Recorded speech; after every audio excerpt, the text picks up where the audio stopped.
Alors, correction de l'extrait 5 de L'homme à l'oreille coupée. Donc finalement, c'est le dernier. Hein. J'ai fait les choses à l'envers. Donc, l'extrait 5 de L'homme à l'oreille coupée. Le lendemain, il disait « Mon oreille! Oh, j'avais 27 ans et j'allais me marier. Ma petite amie était bien amoureuse. Oui, bien amoureuse. Et moi, je la trouvais assez gentille, ma foi.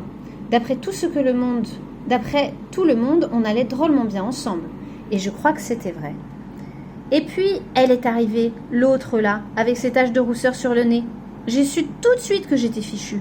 À la première seconde, elle m'a électrocutée, cette fille, je vous le jure. Elle avait été fabriquée sur mesure pour moi, depuis ses orteils mignons jusqu'à ses mèches blondes. Elle était toute jeunette. Pourquoi elle s'est jetée sur moi comme ça? Et pas sur un autre? Je n'en sais rien, je n'étais même pas beau. Elle m'a fait tourner chèvre. J'essayais de l'éviter, mais c'était impossible. Elle me cherchait. Je t'aime, qu'elle disait, je t'attendrai aussi longtemps qu'il faudra. Je n'en voudrais jamais d'autre que toi, et ainsi de suite. Et elle pleurait. Et je pleurais aussi parce que j'en étais tombée amoureux. Elle m'a rendu fou, quoi. Si bien que j'ai fini par écrire une longue lettre à ma pauvre fiancée.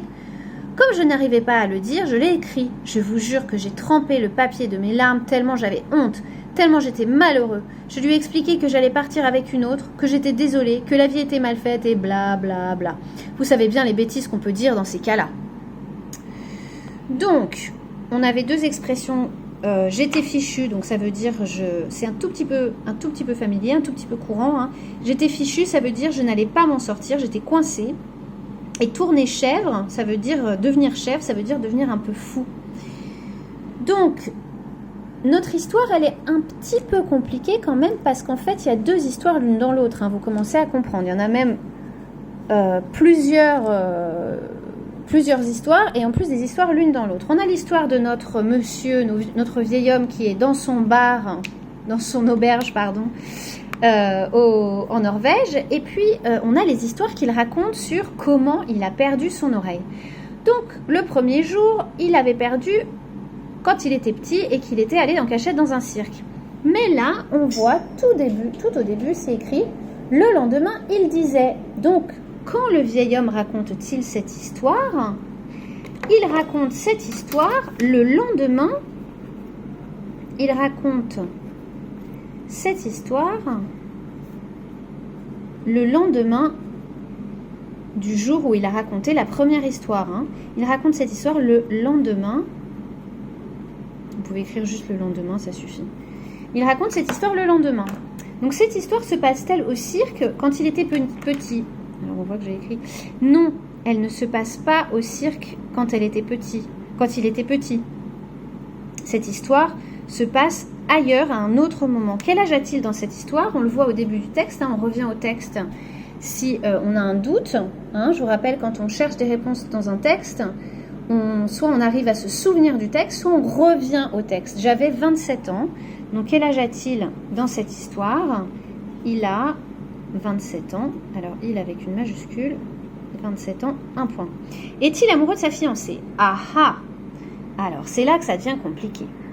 Sa fiancée, je vous rappelle, c'est quand on est fiancé, ça veut dire qu'on va se marier. Donc il en parle au début du texte. Ma petite amie était bien amoureuse, oui, bien amoureuse. Et puis il y a un moment où il est écrit, et puis elle est arrivée, l'autre là, avec ses taches de rousseur. Donc il y a quelqu'un d'autre qui est arrivé. Et il dit qu'il en est tombé amoureux. J'en étais tombé amoureux. Finalement, à la fin, il va même écrire une lettre, on le verra par la suite. Donc, est-ce qu'il est amoureux de sa fiancée? Eh bien non, il n'est pas amoureux de sa fiancée. Il est amoureux d'une autre. Alors, c'est moi qui me suis trompée là. Pardon. Ensuite, de qui est-il amoureux? Eh bien, il est amoureux, on le voit, de cette fille qui est arrivée dans sa vie, qui l'a rendu fou. Et on ne connaît pas son nom, hein. On sait juste qu'elle a des taches de rousseur sur le nez. Il est amoureux. Alors c'est difficile de filmer et d'écrire en même temps. Il est amoureux d'une autre fille, hein. C'est celle qui a les taches de rousseur. D'une autre fille. Après, je vous demandais, surligne les passages qui montrent qu'il est très amoureux au point parfois de se sentir un peu fou.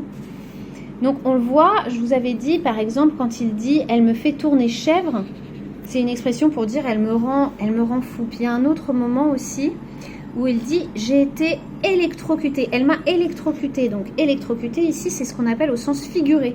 Il n'a pas été électrocuté pour de vrai. Hein. Il a été électrocuté comme un coup de foudre, comme un coup électrique quand il a rencontré cette fille. Et puis il y a ce passage clairement où il dit elle m'a rendu fou. Donc ça montre qu'il était fou d'amour et qu'il a perdu un petit peu les pédales. Alors, que fait-il à cause de cet amour? Eh bien, il écrit, on le sait dans le dernier paragraphe, hein, si bien que j'ai fini par écrire une longue lettre à ma pauvre fiancée. Il écrit une lettre, et dans cette lettre, il écrit une lettre. Alors, il écrit une lettre de rupture, on appelle ça. Hein, une lettre de rupture à sa fiancée. Rupture, ça veut dire que il la quitte. De rupture à sa pauvre fiancée, à sa fiancée.